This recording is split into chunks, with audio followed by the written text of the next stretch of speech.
It took me years to realize my father was a narcissist. 24 years to be specific. That was 24 years of listening to the one man on earth meant to protect me and to guide me through life tell me repeatedly what a worthless piece of shit I was. The death threats weren't so bad. He yelled the same things at people on the road who cut him off, so I guess I got desensitized to it. The worst part was the slow chipping away at my soul, I guess. It was an endless loop of not being good enough, not being smart enough, not being important enough, and basically not being enough like him to be worth his time or love.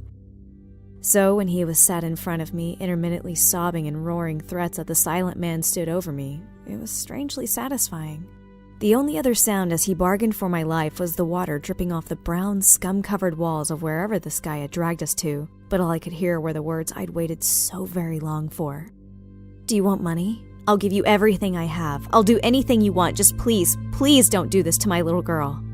My abusive, self-absorbed, type A personality-having narcissist of a father was actually begging. It was the only time I've ever seen my dad show any kind of fatherly affection towards me.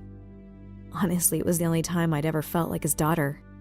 Moving in between us, the man with the knife looked me in the eye with the shadow of what could have almost been reluctance crossing his features, but neither of us said a word. The serrated knife swung down and embedded into the flesh of my thigh, and it wasn't just my father's screams filling that godforsaken room.